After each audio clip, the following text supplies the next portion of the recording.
Xiao Tian, who only wanted a peaceful life, ended up mentally and physically exhausted by the two empresses. The morning sunlight streamed into the room, revealing the two women in rather disheveled sleeping positions. Before long, Ziruoyan and Luo Fenai groggily opened their eyes, looking at each other. Almost instantly, both of them sat up abruptly, covering their mouths and leaning outside to vomit. Indignantly, Luo Fenai shouted, "What's wrong with you? What kind of dream were you having?" Blushing, Ziruoyan said, "It was your dream. Clearly, you were the one dreaming." The two women argued, each refusing to concede to the other. At this moment, Xiao Tian opened the door and was astonished by the scene. Internally, he couldn't help but exclaim, "Is this something I should be witnessing early in the morning? You two are way too spirited so early in the morning." Turning around, he ran off, shouting about preparing breakfast. Quiet settled in the room for a while. Luo Fenai was the first to speak, asking, "Xiao Tian was staring at me the whole time, wasn't he?" Ziruoyan snorted, "He only had eyes for me." "Xiao Tian, in his eyes, there's only me."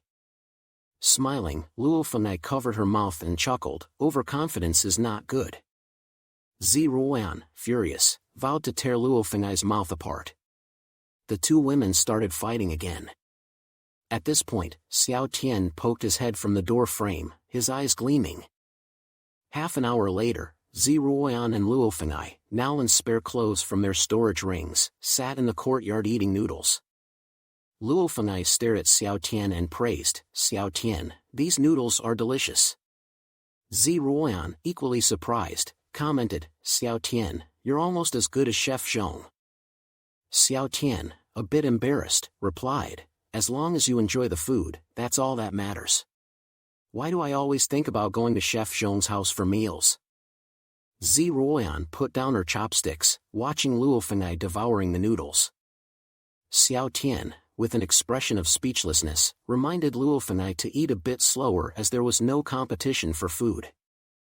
Luo Fenai put down her bowl with a satisfied smile in response to Xiao Tian's reprimand. Ziruoyan, on the side, snorted coldly while raising her bowl to drink the soup. Holding the bowl, she chugged down the soup in one go. After finishing it in one breath, she provocatively raised her eyebrows at Luo Fenai.